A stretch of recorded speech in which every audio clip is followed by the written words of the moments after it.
I want to be a great practitioner. How would I be one? God's instrument. Thanks for your lecture. Oh, thank you for your thank you. Start with the person sitting next to you. If you see something that doesn't look like it's good or from God in your own thought, know the truth that right in that place right now is health, is buoyancy, is joy, is spiritual goodness, and whether it's the man on the street or the taxi cab driver, start knowing the truth right where you are.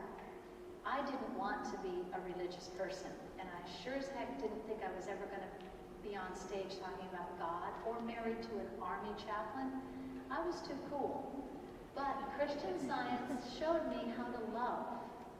And once you start looking deeply in each other's eyes and finding that Christliness, you just have to help each other. So your practice is really an overflow of love. So you are in the practice of loving when you're doing it, in your thoughts and in your actions. So welcome to the practice.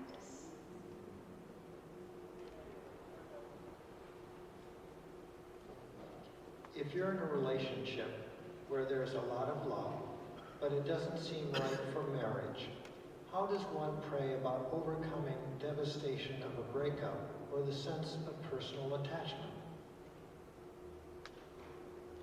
It can be very hard. I was in a relationship like that before I met my husband, and it's what drove me to translate relationships into qualities. And once I found my completeness, I no longer have, even in the 41 plus years of our marriage, I've not been threatened by the loss of my husband again, because I know what my husband qualities are. So if you aren't clear about that yet, and somebody walks out of your life, and you feel devastated, it's probably a signal that you can go deeper. It's okay to be devastated. It's not going to hurt if you cry and feel devastated, but you want to move beyond it to that place where you really can feel the tenderness of God kissing you on the cheek and holding your face and looking at you and saying, you are beautiful, even if nobody's there.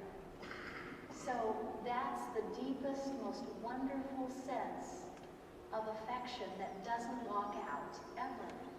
And so I would encourage you to go deeper, do some of the things. And you can go to TMC Youth and hear a lecture I've done on love and sexuality. That this one has different elements in it if you want to really hear some more ideas on this. Can you address atheism? Atheism? Is that what? My son-in-law was an atheist. And we had these wonderful talks, and I was so impressed that he had enough courage to be an atheist. Because to me that meant he was casting off a bunch of pretty weird concepts of God and of Jesus and of religion. Because I'd been raised with those concepts. God in the sky comes down, turns into a man. Adam and Eve, you're a sinner, you eat an apple, you don't get along. Your home, heaven, first account of homelessness, kids. I mean, religion is a total, for me, it was a complete idiot creation. And so when I met my precious son-in-law, my husband and I were so interested in why he was an atheist. And I said I'd be an atheist too, if those were the concepts of God that I'd been taught. And slowly and gently, we introduced some new sense of love. We hugged him a lot. We had him in our home. We did family day every Sunday. He's now teaching in the Christian Science Sunday School. But he still thinks for himself. And he thinks courageously and deeply, and he questions, and he's a good thinker. So I have atheist friends. I respect those who are of different or no denomination, because the time, Mrs. Eddy says in the first chapter of Science and Health, the time for thinkers has come. Whether you're students of Christian Science or not, you need to be thinking. That's, to me, the joy. What do you think about internet dating, having a photo on and all? I don't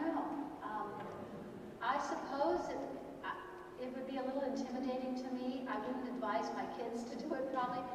I feel communication is an exchange of essence. And when you listen to me and I share an idea, I get just as much, because for you to be generous enough to get an idea from me, you've given me something.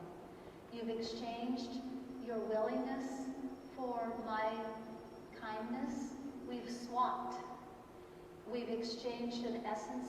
So to me, a dating experience, I can do that to an extent on Facebook, but my sister called and she said, "You've got to come. We're going to have a hot tub party." And I'm thinking, that sounds fantastic.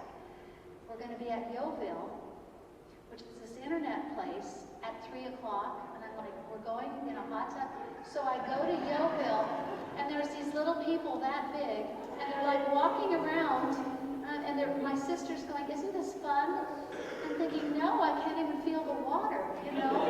And they're all sitting in the hot tub talking with little bubbles by their heads. And I'm just like, this is like internet dating, internet communication, internet love, internet, what are we going to do next on internet happenings? You know, yes, you do.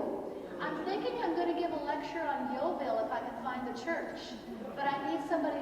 So I guess I've thought a lot about it. I'm not sure I can go there. I think you have to be wise and start first with your metaphysics, or there's a lot of weird situations you can get into. So that's my stuff. I'm starting to come to the end. I've got some repetitions. Okay. But how do you know if you should be married or in a committed relationship or being an independent, autonomous person? Be both if you're going to get married. I am so independent, and I'm so free to think my own thoughts. My marriage is the result of my completeness. It doesn't make me complete.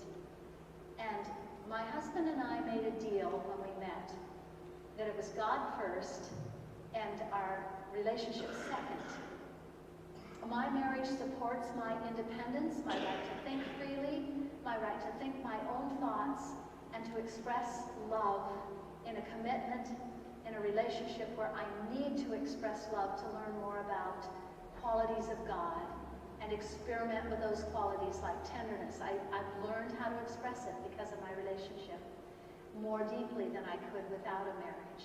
So if you're not sure, go deeply into your own completeness first, because anytime a relationship becomes God, you've lost that wonderful connection that will allow you to look deep into your partner, into your husband's face or wife, and know the truth when they need you the most. And an example of